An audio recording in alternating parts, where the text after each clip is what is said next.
나 주를 멀리 떠났다.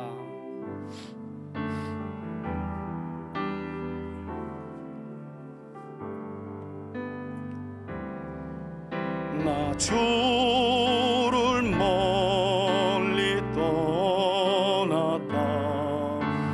이제 옵니다. 나 죄의 길에 시달려 주여 옵니다. 나 이제 왔으니 내 집을 찾아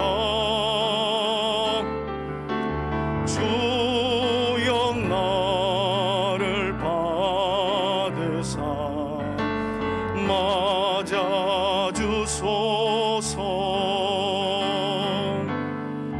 그 귀한 세월 보내고 이제 옵니다.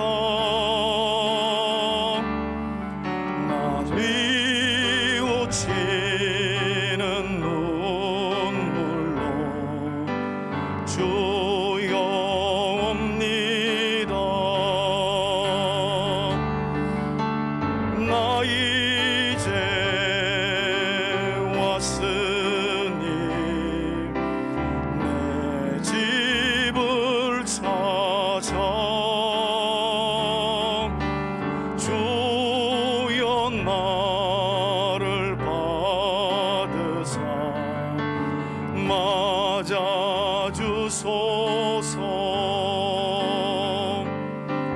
나 죄에 매여 고달파 이제 옵니다.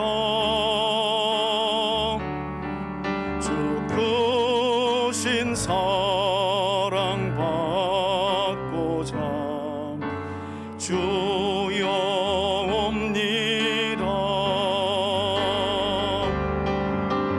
나 이제 왔으니 내 집을 찾아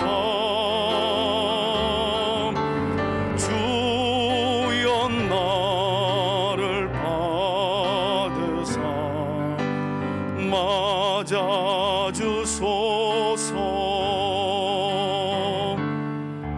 이 병든 몸을 고치려 이제 옵니다.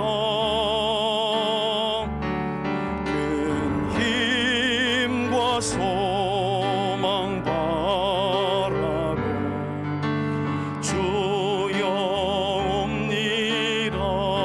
나 이제 왔으니 나 이제 왔으니 내 집을 찾아 내 집을 찾아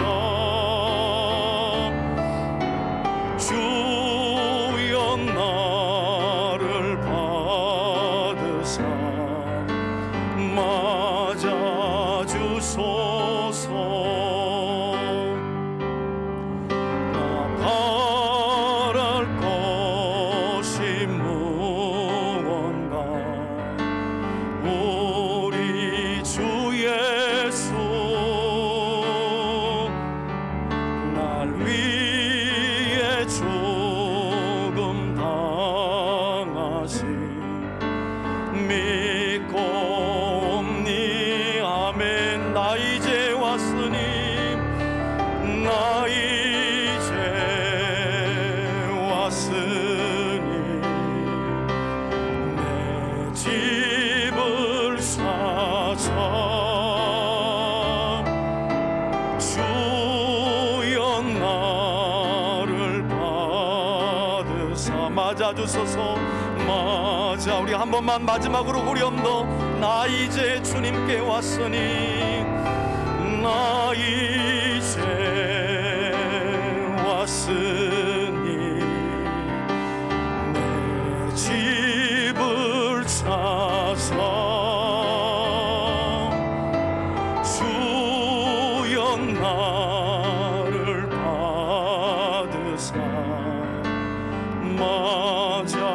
맞아주소서. 저와 여러분들이 한 절씩 교독하겠습니다. 성경 이렇게 앞쪽에 있습니다. 9절부터 제가 읽습니다. 여호와 하나님이 아담을 부르시며 그에게 이르시되 내가 어디 있느냐? 이르되 내가 동산에서 하나님의 소리를 듣고 내가 벗었으므로 두려워하여 숨었나이다. 이르시되 누가 너의 벗었음을 내게 알렸느냐? 내가 내게 먹지 말라 명한 그 나무 열매를 내가 먹었느냐? 아담이 이르되 하나님이 주셔서 나와 함께 있게 하신 여자 그가 그 나무 열매를 내게 주므로 내가 먹었나이다. 여호와 하나님이 여자에게 이르시되 내가 어찌하여 이렇게 하였느냐? 여자가 이르되 뱀이 나를 꿰므로 내가 먹었나이다. 여호와 하나님이 뱀에게 이르시되 내가 이렇게 하였으니 내가 모든 가축과 들의 모든 짐승보다 더욱 저주를 받아 배로 다니고 살아있는 동안 흙을 먹을지니라.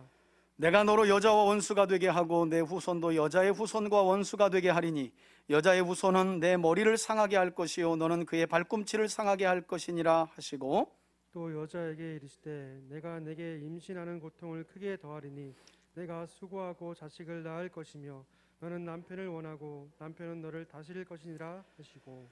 17절입니다. 아담에게 이르시되 내가 내 아내의 말을 듣고 내가 내게 먹지 말라 한 나무의 열매를 먹었은즉 땅은 너로 말미암아 저주를 받고 너는 내 평생에 수고하여야 그 소산을 먹으리라. 땅이 내게 가시덤불과 엉겅퀴를 낼 것이라. 내가 먹을 것은 밭의 채소인즉. 다 같이 읽습니다. 내가 흙으로 돌아갈 때까지 얼굴에 땀을 흘려야 먹을 것을 먹으리니 내가 그것으로 취함을 입었음이라. 너는 흙이니 흙으로 돌아갈 것이니라 하시니라. 아멘. 아멘. 우리 말씀 제목을 다 같이 한번 읽어볼까요? 함께 읽습니다. 시작. 내가 어디 있느냐? 한 번 더 읽습니다. 시작. 내가 어디 있느냐? 예. 오늘 설교 제목은 뭐라고요? 내가 어디 있느냐? 예. 범죄한 아담에게 하나님께서 던지신 질문이 오늘 설교 제목인데요. 오늘도 성령 안에서 그리고 예수 그리스도를 통해 하나님을 예배하는 우리 3대 가족들에게 말씀이 선포되는 이 시간 위로부터 하나님께서 주시는 은혜가 충만하게 임하기를 다시 한번 주의 이름으로 축원해 드립니다.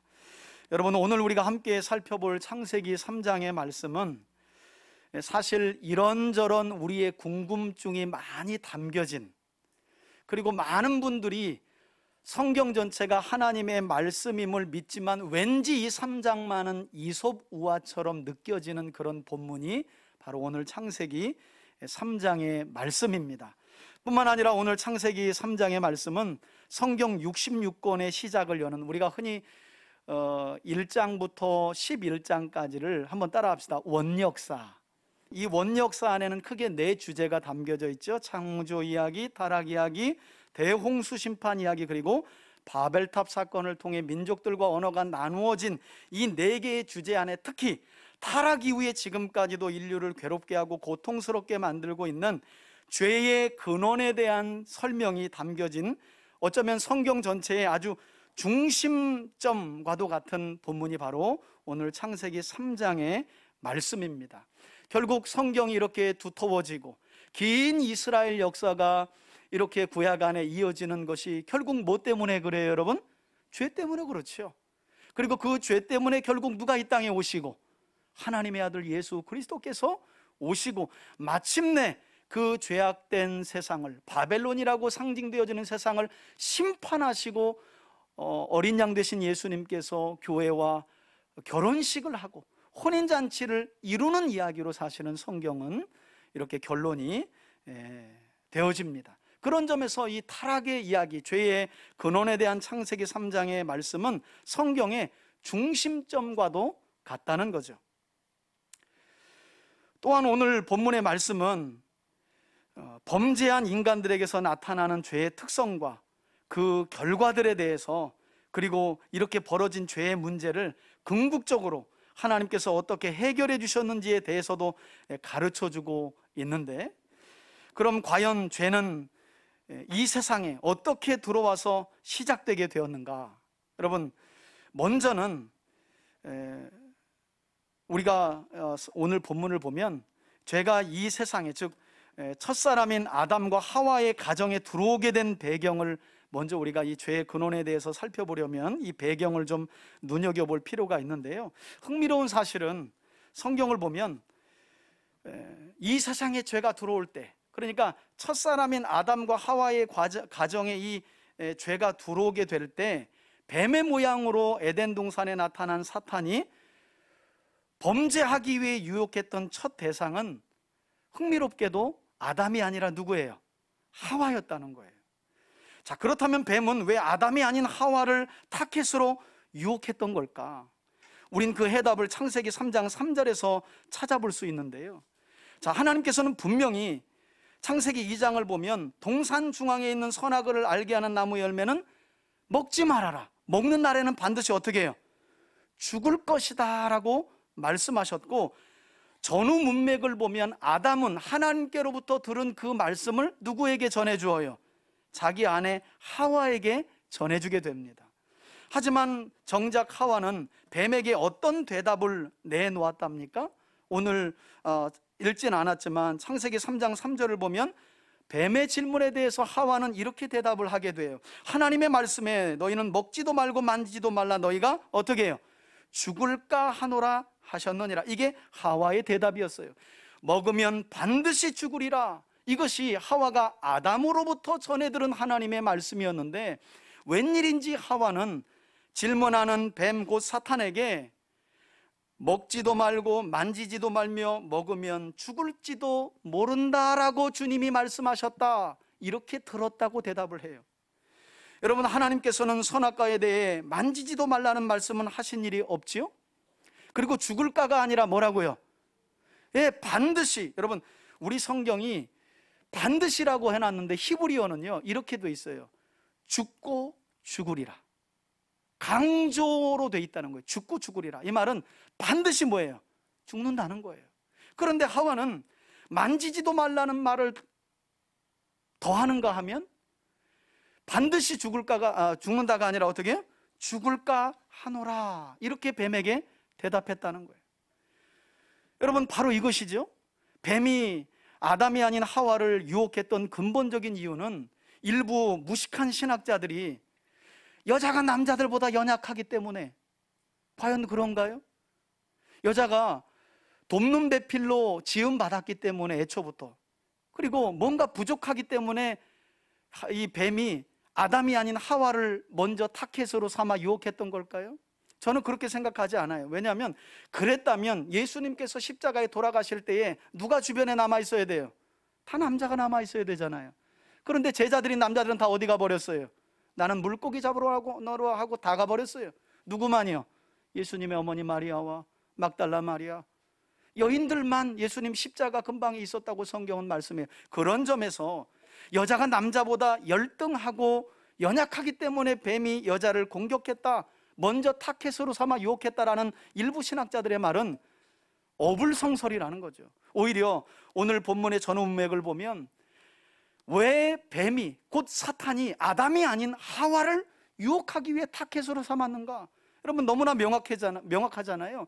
아담에게로부터 전해 들었던 하나님의 말씀에 대한 하와의 의심과 불신이 바로 뱀이 하와를 타켓으로 유혹하는 통로가 되고 말았다는 거예요.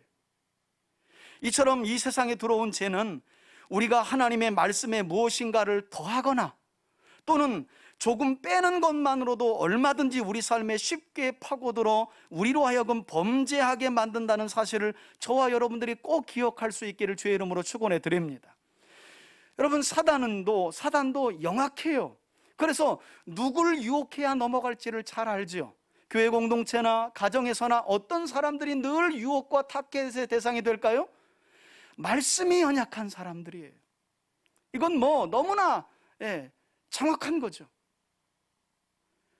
그래서 뱀이 하와를 유혹했던 것이지, 여자가 남자보다 열등하기 때문에 뱀이 하와를 유혹했던 것이 아니라는 거예요. 그래서 신약 성경의 기자인 야고보 사도는 야고보서 1장 6절에서 어떤 말씀을 합니까? 기도에 대한 구절이지만 오직 믿음으로 구하고 조금도 의심하지 말라. 의심하는 자는 마치 바람에 밀려 요동하는 바다 물결과 같다라고 말씀해요. 하나님의 약속에 대한 우리의 믿음도 마찬가지죠. 불신하고 의심하면, 바로 그 틈을 사단이 타서 우리로 하여금 죄를 짓게 하고 넘어지게 하며 결국 하나님께로부터 멀어지게 한다는 거예요. 여러분, 이렇게 해서 결국 뱀의 유혹에 넘어간 하와는 선악을 알게 하는 나무 열매를 먹게 되고요, 또 그것을 가져다가 자기 남편 아담에게도 먹게 함으로 하나님과 첫 인류 사이에 맺어진 최초의 언약, 너희가 동산에 있는 모든 실과는 임의로 먹되 중앙에 있는 선악을 알게 하는 나무 열매는 먹지 말라, 먹으면 정령 죽으리라, 반드시 죽으리라는 이 언약이 깨어지게 되었고, 이로 인해 세상에 뭐가 들어오게 되었다는 거예요? 죄가 들어오게 되었다는 거예요. 최초의 인류인 아담과 하와의 범죄로 인해. 자, 그리고 그때부터, 그러니까 최초의 인류인 아담과 하와가 하나님과 맺은 최초의 약속을 깨트리고 죄를 짓게 이들이 되면서 그 즉시로 범죄한 아담과 하와에게 나타난 죄의 결과물은 무엇이었느냐? 여러분, 8절과 10절을 보시면 흥미롭게도 성경은 두 번이나 아담과 하와가 하나님의 소리를 듣고 어떻게 반응했다라고 하는 말씀이 강조돼요. 한번 따라 합시다. 숨었다. 예, 숨었다라고 말해요. 죄를 짓기 전 아담과 하와는 하나님의 음성을 기뻐했고, 하나님을 대면하기를 좋아했고, 하나님을 사랑하는 관계였어요. 그러나 죄를 짓고 난 이후에 최초의 인류인 아담과 하와는 하나님의 소리를 듣고도 어떻게 해요? 예, 두려워 숨었다는 거예요. 여러분, 우리가 죄를 범하지 말아야 할 이유가 바로 이런 거죠. 아이고, 죄 지으면 벌받아. 하나님께서 이스라엘 역사를 보니까 주구장창 그들을 징계하시고 저주하셔. 그러니까 죄 짓지 마라. 여러분, 사실 그보다 더 중요한 이유가 있어요. 여러분, 죄 지으면 벌 받는다, 하나님이 징계하시고 저주하신다, 그러니 죄 짓지 말아라, 그것도 죄를 짓지 말아야 할 근거가 되긴 하지만 그보다 더 근본적인 이유가 있다는 거예요. 그게 뭔가 하면, 죄를 지으면 하나님과의 관계가 어그러지고 깨진다는 사실을 저와 여러분들이 기억해야 할 줄 믿습니다. 다시 말해서 죄를 짓고 범죄한 사람은요, 더 이상 하나님을 기쁘게 대할 수도 없고, 오히려 하나님을 무섭고 두려운 분으로 여기게 만들며, 죄는 반드시 하나님께로부터 그 사람을, 죄 지은 사람을 멀리하게 하고, 계속해서 오늘 아담과 하와가 보였던 반응처럼 하나님 앞에서 자신을 어떻게 하도록 만든다는 거예요? 숨기도록. 그래서 대번 주중 우리의 삶이 하나님 앞에 바르지 않고 뭔가 마음에 큰 걸림돌이 되는 죄를 저지르면 주일조차도 나오기가 좋아요, 기뻐요? 여러분, 기쁜 마음으로 나오면 이 사람 큰일 날 사람입니다. 교회 안 빠지고도 지옥 갈 사람입니다. 무겁죠? 그죠? 죄를 지으면 대번 거룩하신 하나님과의 관계가 무거울 수밖에 없어요. 대면하기가 상당히 꺼리낌이 있고요, 그리고 무서워요. 그게 우리 안에 자연스러운 마음이라는 거예요. 이게 죄가 가져오는 아주 무서운 결과죠. 단순히 죄 지으면 하나님이 징계하신다, 그러니 죄 짓지 말아라, 그게 아니라 근본적으로 우리가 죄를 짓지 말아야 할 이유는 죄를 지으면 하나님과의 관계가 어떻게 되기 때문에 깨어져요. 인격적인 관계가 깨어져요. 그럼 그때부터 계속해서 무언가를 생각하고 판단하고 행동할 때 하나님 반대편의 것들을 생각하게 됩니다. 할 수만 있다면 하나님께로부터 멀어지는 편을 선택하고요, 할 수만 있다면 나 자신을 하나님께로부터 숨을 수 있는 곳을 찾도록 죄는 계속 만들어요. 여러분, 다윗을 기억하시죠? 전쟁 중에 다윗이 사무엘하를 보면 우리아를 전쟁터에 내보내고 우리아의 아내를 데려다가 간음하잖아요. 시작은 본 곳으로 시작됐다니까요. 그런데 그 보았던 충동을 이기지 못해서 우리아의 아내를 데려와요. 자신과 이스라엘 나라를 위하여 목숨 걸고 싸우고 있는 자기 수하 있는 장수의 아내를 데려옵니다. 그리고 간음하죠. 그런데 아이가 생겨버려요. 다윗이 그 죄의 문제를 스스로 덮으려고 전쟁행 중에 있는 우리아를 부릅니다. 그리고 술을 잔뜩 먹여서 자기 아내 침실로 들여보내는데, 이 사람이 너무 충성스러운 사람이에요. 자기 상관들과 동료들이 전쟁터에서 싸우고 있는데 제가 어찌 제 아내와 즐거운 시간을 보내겠습니까? 저는 그렇게 못합니다. 술을 양주 먹이고 다 먹여도 들어가질 않는 거예요. 결국 안 되겠다, 다윗이 요압에게 편지를 써서 우리아가 전쟁터로 돌아가면 전쟁의 가장 치열한 곳으로 그를 보내고 군대를 뒤로 물려라. 이건 누구 죽이라는 거예요? 우리아 죽이라는 거예요. 여러분, 이렇게 해서 우리아까지 살인하게 만든 사람이 바로 다윗입니다. 죄가 이렇게 무서운 거예요. 사무엘하가 얼마나 재밌는 줄 아세요? 여러분, 다윗이 전쟁에 나가지 않았다는 이야기부터 바세바를 간음하고 우리아를 죽였다는 이야기까지, 그리고 장사 지내고 다시 우리아의 아내인 바세바를 데려와서 아내를 삼았다는 이야기까지 하나님 이름이 한 번도 등장을 안 해요. 그리고 마지막 절에서 성경은 이렇게 합니다. 그러나 이 모든 것을 여호와께서 보시고 다 보셨다는 거예요. 다윗이 행한 모든 악행을 다 보았다는 건데 누구만 감지를 못해요? 다윗만. 죄는 이렇게 무서운 거예요. 뭐 죄 짓고 나서 이런 벌 받을까? 여러분, 하나님은 많은 경우 보면 어떤 죄를 저질러도 하나님의 자녀는 절대 죽이시는 일은 특별한 경우 빼고는 없더라고요. 어지간해서는. 징계가 무서워서가 아니라 부모의 관계죠, 관계. 부모와 자식과의 관계도 마찬가지인 것 같아요. 자식이 이렇게 하면 우리 부모가 나 때릴까 봐 그래서 부모 말 잘 들어. 여러분, 이걸 말 잘 듣는다고 말할 수 있겠어요? 그렇지 않죠? 정상적인 관계라면 사랑하고 부모를 존중하고 그래서 말을 들어야 그 관계가 인격적인 관계라고 말할 수 있는 거 아니겠어요? 죄는 그런 인격적인 관계를 깨트린다는 거죠. 그래서 일찍이 이사야 선지자는 이사야서 59장 2절 말씀에, 우리 앞에 보시고 한번 읽어볼까요? 죄악이 하나님과 우리 사이에 어떤 일을 만들어놨는가 함께 읽습니다. 시작. 오직 너희 죄악이 너희와 하나님 사이를 갈라놓았고 너희 죄가 그의 얼굴을 가리어서 너희에게서 듣지 않으시게 함이라. 죄야말로 하나님과 우리와의 관계를 어떻게 갈라놓는다는 거예요. 뿐만 아니라 죄를 머금고는 우리가 손을 들고 큰 소리로 부르짖어 하나님께 기도한들 하나님은 듣지 않으신다는 거예요. 듣지 않으신다는 거예요. 자, 이뿐만 아니라 오늘 본문을 보게 되면 범죄하고 난 뒤에 아담과 하와의 관계도 한번 우리가 주목해 볼 필요가 있죠. 죄는 최초의 인류였던 아담과 하와와 하나님과의 관계만 깨트린 게 아니에요. 부부였던 아담과 하와의 관계를 보면, 여러분, 아담이 자기 갈빗대에서 만들어진 하와를 보고 뭐라고 이야기해요? 너야말로 내 살 중에 살이요 뼈다구 중에 뼈다구라. 뼈 중에 뼈라. 이게 얼마나 로맨틱하고 시적인 표현이에요. 이게 사랑이 싸늘하게 다 식어가지고 별 감동이 없네. 사랑하고 계신 분들만 알아. 내 살 중에 살이요 뼈 중에 뼈라. 이게 얼마나 최초의 인류였던 우리 할아버지 아담이 얼마나 시적이고 얼마나 이 감수성이 풍부하냐 말이에요. 그렇게 고백했던 아담이요, 너 때문에 그래.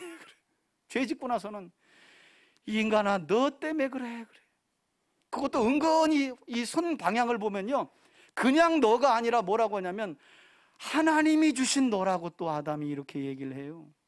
더 이상 사랑의 관계가 아니라 서로 원망의 관계. 혹여라도 부부관계가 소홀하신 분들이 계시다면 자신의 삶을 돌아보고 죄악이 있는가를 한번 돌아볼 필요도 있어요.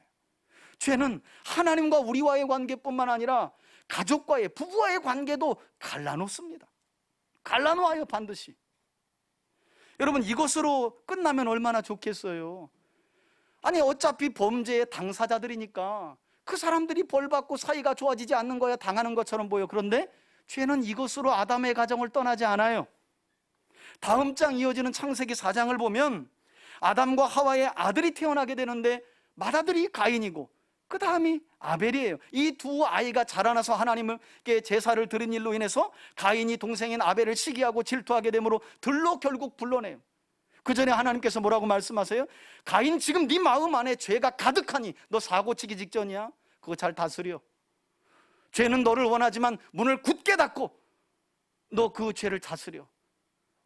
가인이 결국 하나님의 말씀을 가볍게 여기고 들로 동생 아벨을 불러서 어떻게 해요? 시기와 질투의 마음이 극에 달아 돌로 쳐서 동생을 죽여버려요. 여러분, 죄는 이렇게 한 가정 안에 들어와, 최초의 인류의 가정에 들어와서 결국 형제 안에 살인이라는 충격적인 결과로 얼룩지게 만들기까지 했다는 거예요. 그러니 우리가 죄를 결코 가볍게 볼 것이 아니에요. 제가 종종 드리는 말씀이지만, 여러분, 수백 년 된 그 큰 미국에 가면 거목들이 있거든요. 이런 그 네이셔널 파크에 가면 뭐 사람 한 10명이 둘러싸도 이게 잘 안 갖춰지는 그런 큰 나무들이 있어요. 종종 그런 나무들이 죽었다는 뉴스가 나오죠. 워낙 기네스북에 올라갈 만큼 큰 나무니까. 이런 나무 여러분 태풍 때문에 넘어지는 게 아니에요. 작은 병충해로 그 큰 고목이 말라비틀어 죽어버려요. 죄라는 게 그런 거예요. 그리고 성경을 보면 이렇게 범죄한 아담과 하와에게 나타난 죄의 결과는 이것뿐이 아니에요. 하나님과의 관계가 끊어지고 부부관계가 사랑의 관계가 아니라 원망의 관계가 되어버리고, 여기서 끝나는 것이 아니라 여러분 분명히 성경은 두 사람 모두가 죄를 지었음에도 불구하고 이 두 사람은요 전혀 자신들의 죄에 대한 책임을 지려 하지 않는 모습도 범죄한 이후에 드러나게 돼요. 이게 죄를 지은 사람에게 드러나는 어떤 특징적인 모습 같아요. 죄의 책임을 회피해요. 핑계와 변명으로 아담과 하와가 일관하는 모습을 봐요. 오늘 본문을 보시면 12절 보실까요? 아담은 왜 먹지 말라 했던 선악을 알게 하는 나무의 열매를 먹었느냐? 하나님께서 이렇게 질문하시자 뭐라고 핑계를 대요? 하나님이 주신 저 여자라고 말해요. 하나님이 주신 저 여자. 여기 안에는 하와를 핑계대고 있지만 하와를 주신 하나님을 원망하게 되었다는 거예요. 여러분 얼마나 우리 모습과 비슷해요. 항상 선택은 내가 해놓고 어떤 목적으로? 내 유익과 이익을 목적으로 해놓고 뭐가 안 되면 항상 하나님 탓에 왜 안 도와주냐는 거예요. 그때 하나님이 뭐라고요? 난 아무런 일도 안 했는데 억울해. 선택은 지가 다 해놓고 탓은 나를 하는 거예요. 아담이 꼭 그래요. 그래서 하나님이 하와를 찾아갔죠. 너 왜 먹지 말라고 했던 네 남편의 말을 안 듣고 그걸 먹고 남편에게까지 줬느냐? 그랬더니 또 뭐라 그래요? 제가 그랬대요 하고 또 뱀 핑계를 대. 여기서 좀 나은 여자라면 저를 불쌍히 여기시고 핑계와 변명을 일삼는 제 남편을 긍휼히 여기사 이렇게 무릎을 꿇었으면 좋으련만. 애초부터 시작이 틀렸지만 또다시 하와는 뱀을 핑계 삼아 자기 죄를 회피해요. 여러분 저는 이런 아담과 하와가 자기 죄의 책임을 지지 않고 핑계대고 회피하는 모습을 보면서 누가 생각났냐면 이스라엘의 초대 왕인 사울 왕이 생각났어요. 사무엘상 13장을 보면 하나님께서 블레셋과의 전쟁에 앞서서 사무엘을 보낼 테니 사울아 일주일 동안 기다렸다가 사무엘이 나에게 번제와 화목제물을 드려 내가 이 전쟁을 어떻게 전쟁에서 너희를 이끌지를 사무엘을 통해 들어라. 이게 하나님의 명령이었거든요. 사울이 6일째 가고 7일째가 가도 사무엘이 안 와. 그리고 군대에서 계속해서 이스라엘 백성들이 탈영을 하는 거예요. 왜냐하면 블레셋 군대가 모래와 같이 많았거든요. 무서워가지고 탈영하는 거예요. 이러다가는 전쟁하기도 전에 몰살하겠다. 그래서 자기 마음대로 번제와 화목제물을 드려버려요. 그때 사무엘이 딱 도착을 해요. 왜 기다리지 않았느냐? 왜 하나님의 말씀대로 순종하지 않았느냐? 왜 죄를 지었느냐? 사무엘이 사울왕에게 따져 묻습니다. 이때 사울왕의 변명이 뭔지 아세요? 그 단락을 보면 이렇게 말해요. 부득이하여. 변명 잘하는 사람 항상 그렇잖아요. 저도 이 말씀을 준비하면서 어떤 일이 있었을 때 나는 얼마나 책임감 있게 제가 진짜 잘못했습니다, 정말 죄송합니다를 얼마나 자주 했는가를 한번 돌아보게 되더라고요. 저도 본능적으로 제 죄에 대한 책임을 지고 시인하기보다는 뭘 많이 할까요? 아이고 집사님 사실은 그게 아니라. 이게 죄인의 모습 같아요. 아담이 되었든지 하와가 되었든지 주님 잘못했습니다. 하나님의 말씀을 경홀히 여겼던 저의 죄입니다. 이랬으면 끝날 일인데 아담은 하와를, 하와는 뱀을. 이스라엘의 초대왕이었던 사울왕도 여러분 이렇게 이 사건으로 인해서 하나님이 다윗을 예비하시잖아요. 그래도 사무엘상 15장을 보면 하나님은 사울을 한 번에 버리지 않고 다시 한번 기회를 주세요. 이번에는 아말렉과의 전쟁을 앞두고 하나님께서 아말렉을 진멸하라 하고 사울왕에게 명령하십니다.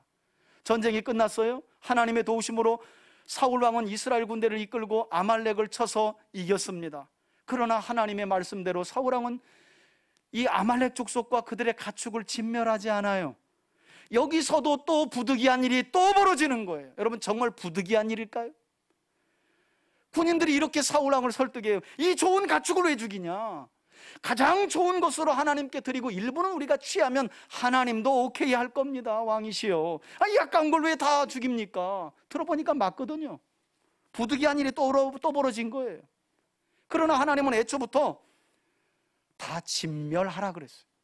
왜냐하면 아말렉과 이스라엘과의 관계는 잠깐 동안 일어난 일이 아니라 출애굽기부터 이스라엘 백성들이 애굽에서 나와서 가나안 땅으로 가는 그 여정부터 아말렉 족속이 이스라엘 진영 맨 끝에서 처진 여자들, 아이들을 데려다가 강간하고 노예로 팔아버리는 아주 악질적인 일을 수백 년 동안 했기 때문에 하나님이 이제 그것을 400년 동안 참으셨다가 사울을 통해 심판하시려고 했던 말씀이었는데 사울 왕이 또다시 하나님의 말씀에 불순종해버린 거예요. 이때 사울 왕이 부득이하여 라는 말 대신 백성들이 뭐 그렇게 하자고 했는데요 라는 말 대신 죄송합니다 주님, 제가 잘못했습니다, 아말렉을 진멸하라는 하나님의 말씀에 순종하지 못한 제 죄입니다, 이랬으면 얼마나 좋겠어요. 사울 왕은 또다시 죄를 회피해요. 이때 하나님이 주신 말씀이 사무엘을 통해 사울아, 나 여호와는 제사보다 순종을 더 기뻐한단다. 천천과 만만의 기름이 무슨 소용이 있겠느냐. 나 여호와는 내 말에 귀를 기울이는 것을 가장 기뻐한다 라는 말씀을 이때 주시는 거예요. 그리고 하나님께서는 네가 내 말을 버렸으니 나도 너 사울을 버려 라고 말씀하시며 사울을 버리시죠. 그리고 그 다음 왕으로 예비했던 사람이 바로 다윗이었어요. 안타깝죠? 죄를 책임지고 자기가 선택한 일에 대해서, 잘못한 일에 대해서 시인하면 끝날 일인데 범죄한 인간들의 특징적인 모습이 이렇다는 거예요. 변명으로 일관하고 내 탓이에요, 이게 아니라 제 탓이에요, 이렇게 늘 변명을 일삼. 저는 교회 안에서나 가정 안에서나 직장에서 여러분들이 특별히 사회생활을 하면서 여러분들이 지은 죄와 허물과 잘못에 대해서는 여러분들이 기꺼이 시인할 수 있기를 주의 이름으로 축원해 드립니다. 여러분, 그런 관계가 회복돼요. 이제 자녀가 어렸을 때는 일방적인데 커가니까 이게 달라요. 속일 수도 없어요. 잘못한 것은 반드시 잘못했다고 인정을 해야지 권위로 나가기 시작하면 아이가 잠깐은 참는데요, 사춘기 지나고 힘이 있으면 이제 대듭니다. 그렇게 안 살았잖아요. 그렇게 안 해놓고 왜 나한테는 그렇게 하라 그래요? 그럴 수 없어요. 자, 이렇게 하나님의 말씀에 대해 의심하고 불신했던 하와를 통해 결국 아담까지 하나님과 맺은 언약을 맺은 이 약속인 언약을 깨뜨려 범죄하게 되었고, 그로 인해 하나님과의 관계뿐만 아니라 말씀드린 것처럼 부부의 관계, 그리고 가정이 그냥 쑥대밭이 되죠. 형이 동생을 살인하는 일까지 벌어졌으니까. 하지만 그럼에도 불구하고 계속해서 이처럼 변명과 핑계로 일관했던 타락한 이 첫 인류인 아담과 하와의 죄 문제를 오늘은 특별히 우리가 그 대목을 좀 주목해 보려고 하는데요, 이 죄의 문제, 죄를 짓고도 책임지려 하지 않는 이 최초의 인류의 죄의 문제를 하나님이 오늘 본문을 보면 어떻게 이 죄의 문제를 해결해 주셨느냐. 여러분, 구절을 보시겠어요? 오늘 본문 구절을 보시면 하나님께서는 죄를 짓고 죄책감과 수치심 그리고 두려움에 사로잡혀서 하나님의 소리를 듣고 숨어있는 아담을 부르시면서 뭐라고 물으셔요? 한번 따라 합시다. 내가 어디 있느냐? 여러분, 이 질문이 어떻게 들리시나요? Where로 들리세요? 너 지금 어디 있어? 아담의 지금 행방을 묻고 아담이 숨어있는 장소를 묻는 질문으로 들리시나요? 문자적으로 보면 그렇게 볼 수밖에 없지요.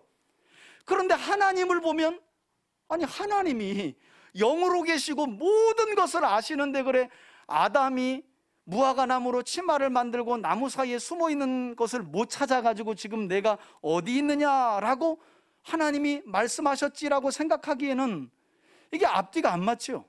그래서 우리는 내가 어디 있느냐라고 물으시는 하나님의 이 질문의 의도를 잘 파악해 볼 필요가 있다는 거예요. 여러분, 이 질문은요, 단순히 아담이 숨어있는 장소나 행방을 묻는 질문이 아니에요.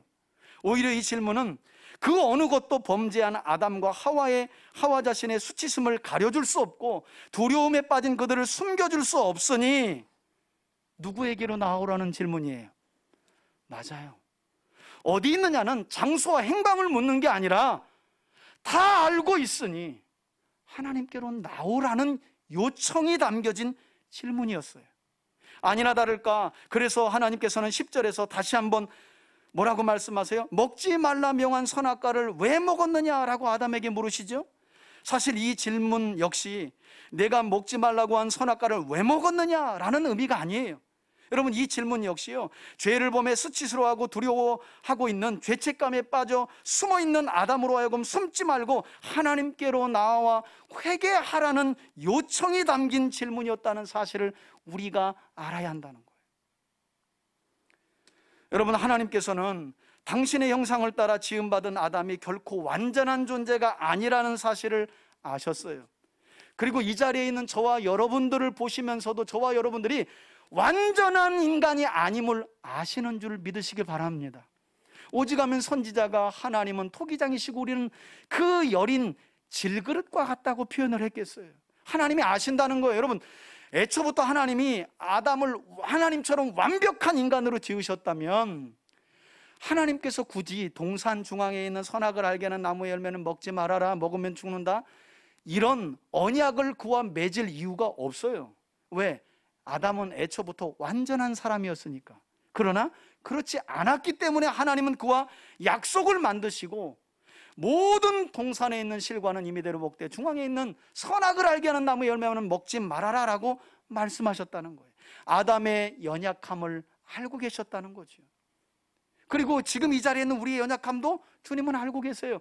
그러므로 아담에게 내가 어디 있느냐라고 물으시는 하나님의 이 물음은 아담을 추궁해서 징계하기 위한 물음이 아니라, 장소나 행방을 묻는 물음은 더욱 아니고요. 그럼 어떤 물음이냐? 오히려 그들이 범죄한 아담과 하와가 하나님께로 나와 죄를 자백하고 용서하길 간절히 바라신 하나님의 마음이 담겨진 물음이었다는 거예요. 자, 이런 하나님의 마음은 아담과 하와를 부르신 후에 그들이 변명과 핑계로 일관하는 대화 중에도 여실히 드러나는데요. 14절을 보시면 범죄한 당사자들은 아담과 하와였음에도 불구하고 처음 질문하셨을 때와는 완전히 정반대로, 여러분, 범죄한 이후에 하나님은요, 아담을 찾으셨죠. 아담이 하와를 핑계대자 하와에게 묻습니다. 하와는 뱀에게 핑계를 돌렸어요. 그러나 이 모든 죄의 문제를 해결하실 때는 정반대의 순서로 찾아가세요. 하나님이, 여러분, 저주는 아담과 하와가 받아야 되는데 사실 아담과 하와는요, 수고만 더할 뿐이고요, 저주는 누가 받아요? 뱀이 받아요. 여러분, 질문하시는 순서와 하나님이 저주하시고 징계하시는 순서를 보면 하나님이 지금 범죄한 아담과 하와에게 내가 어디 있느냐라고 물으시는 이 질문의 핵심을 우리가 파악할 수 있다는 거예요. 왜 지었어? 내가 하지 말라 그랬지. 그러니 너희들은 이런 벌을 받을 거야. 이걸 추궁하려고 너희들 어디 있니? 라고 묻고 계신 게 아니에요. 그래서 하나님은 정반대의 순서로 가장 먼저 뱀을 저주하셨지요. 그리고 더 나아가 궁극적으로 먼 훗날에 여자의 후손으로 이 땅에 오실 메시아를 통해 뱀의 머리가 상하게 될 것이라는, 보통은 우리가 이것을 원시복음이라고 하는데요, 먼 훗날 태어나게 될 메시아를 통해 사단의 머리가 상해질 이 놀라운 회복과 구원의 약속까지 하나님이 내가 어디 있느냐라는 질문의 끝에 하셨다는 거예요. 그리고 이 단락의 마지막에는 가죽옷을 입혀주시죠. 그러니 내가 어디 있느냐는 장소나 행방을 묻는 질문이 아니요, 그 죄를 추궁하고 징계하기 위한 질문도 아니요. 어떤 내용이 담겨져 있다고요? 지금이라도 여호와 하나님께 나와 죄를 자백하고 고백하여 용서함 받으라는, 회복하라는 하나님의 부르심이 담긴 질문이었다는 거예요.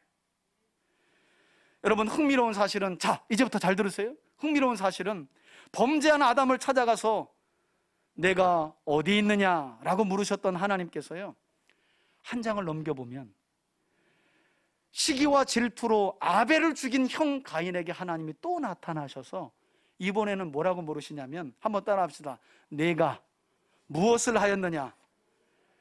아니, 하나님 왜 이렇게 뻔한 질문 자꾸 하실까요? 아니, 아담이 어디 숨어있는 걸 아시고 아담과 하와가 먹지 말라는 선악과를 먹은 것도 다 아시면서 어디 있느냐 왜 물으셨다고요? 시기와 질투로 동생 아벨을 살인한 모든 광경을 다 보시고 하나님은 또다시 가인을 찾아가서 가인아, 네가 무엇을 하였느냐 또 묻고 계세요. 그 과정을 모르셔서? 어떻게 죽였는지 실토하는 걸 듣고 싶어서요? 그게 아니죠.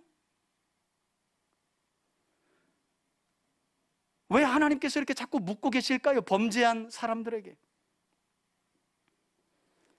여러분, 그런데 우리가 기억해야 할 것은 이렇게 범죄한 아담에게, 그리고 범죄한 가인에게 어디 있느냐, 내가 무엇을 하였느냐라고 물으셨던 하나님은 지금도 이 자리에 있는, 그래서 연약하여 늘 죄 가운데 넘어지며 살아가고 있는 우리를 향해서도 지금도 묻고 계신 질문이라는 거예요. 이 질문이. 아무개야, 내가 지금 어디 있느냐? 지난주에는 어디 있었느냐? 지금은 어디 있고 시작되는 한 주는 어디 있을 것이냐? 지난주에는 무엇을 했느냐? 지금 무엇을 하고 있느냐? 그리고 한 주간 무엇을 할 거냐? 하나님이 묻고 계시다는 거예요. 자, 하나님께서 무엇을 위해 이처럼 우리에게 묻고 계시다고요?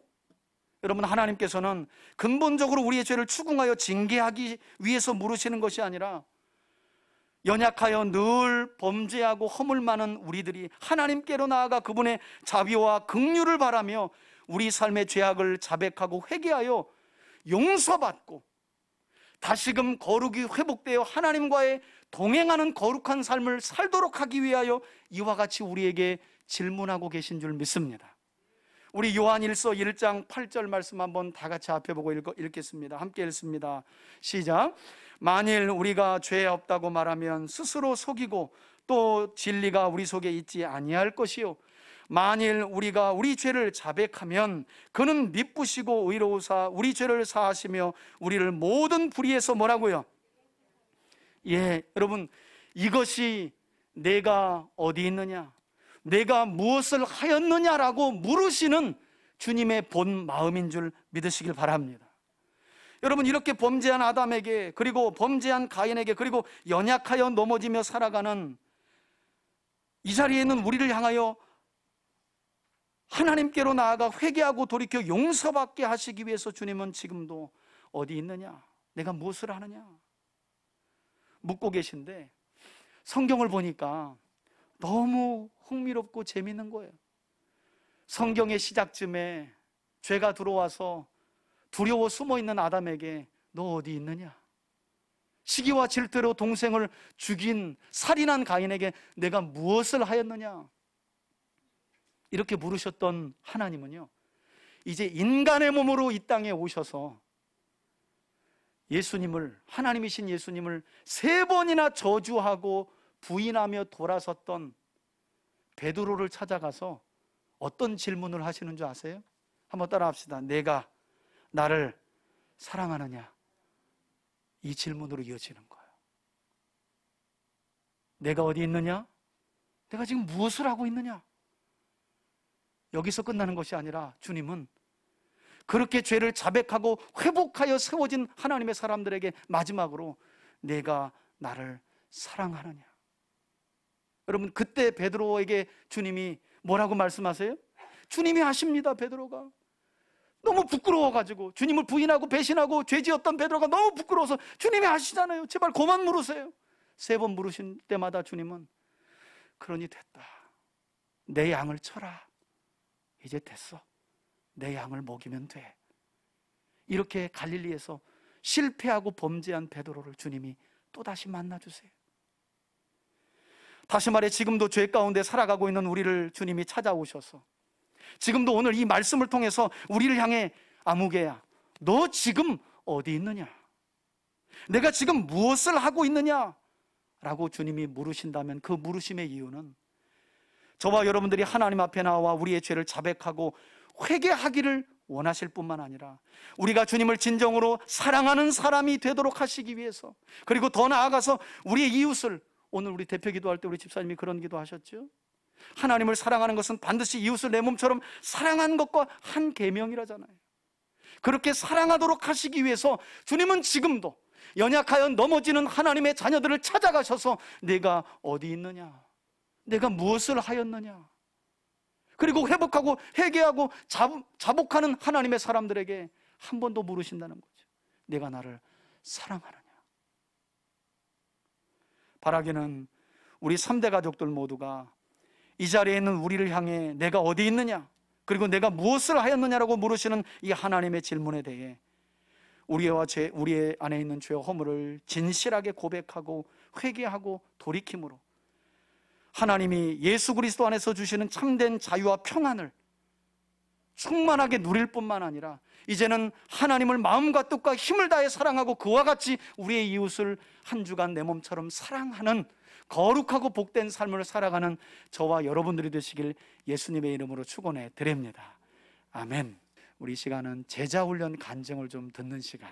제자훈련 간증을 우리 최신의 자매님이 좀 나올 텐데요, 잠깐 듣고 우리 들은 말씀 붙들고 함께 아울러서 기도하고 제가 축도하고 마치겠습니다. 우리 잠시 간증을 듣고 함께 들은 말씀 붙들고 기도하겠습니다. 안녕하세요. 이번 3기 수료생 최신혜입니다. 부모님 덕분에 어렸을 때부터 자연스럽게 교회 다니게 되었고 작년 하반기쯤에 3대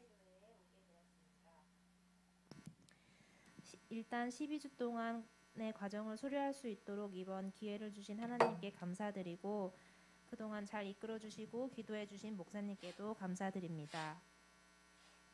그동안 기독교인 크리스찬이라고 하면서 왜 내가 믿는다고 하는 것에 대한 교리 한번 공부해보지 않았을까 하면서 나를 돌아보게 되었으며 이번 기회로 말미암아 근본적인 교리를 배우게 돼서 너무 기뻤습니다. 함께 같은 교리를 배우고 그 위에서 믿음을 성장시켜갈 3대 교회의 성도들을 생각하면 마음이 벌써 든든해집니다.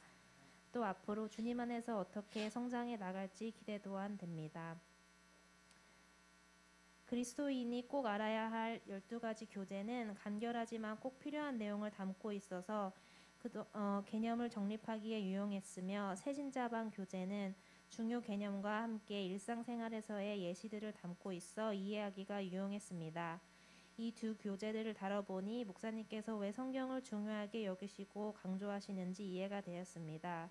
베드로후서 3장 18절에서는 오직 우리 주 곧 구주 예수 그리스도의 은혜와 그를 아는 지식에서 자라가라. 영광이 이제와 영하는 날까지 그에게 있을지어다 라고 기록되어 있으며 디모데후서 3장 15절에서는 성경은 능히 너로 하여금 그리스도 예수 안에 있는 믿음으로 말미암아 구원에 이르는 지혜가 있게 하느니라 라고 기록되어 있습니다.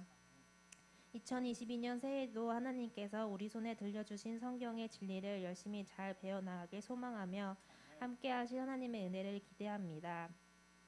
이번 과정을 통해서 머릿속에 쌓은 지식 외에 제 안에 변화가 있다면 예배에 대한 태도인 것 같습니다. 하나님에 대해, 하나님과 나의 관계에 대해, 예배에 대해 배우게 되니 머리로만 알고 있던 것이 마음으로 느껴져서 주일 예배는 꼭 사수하고 싶고 준비된 상태로 예배를 드리고 싶고 집중하여 온 마음과 정성을 다해 예배를 드리고 싶게 되었습니다. 또한 제 삶에서 주님을 생각하는 시간이 많아지고 말씀을 가까이 하게 되었습니다. 아침에 눈 뜨면 출근 준비를 하는 동안에 음악 대신에 주일 예배 영상을 듣고 주일 예배 후 집에 와서는 꼭 하루가 가기 전에 말씀을 정리해보는 시간을 갖게 되었습니다. 베레아에 있는 사람들은 데살로니가에 있는 사람들보다 더 너그러워서 간절한 마음으로 말씀을 받고 이것이 그러한가 하여 날마다 성경을 상고함으로 라는 사도행전 17장 11절의 말씀을 붙들고 있습니다.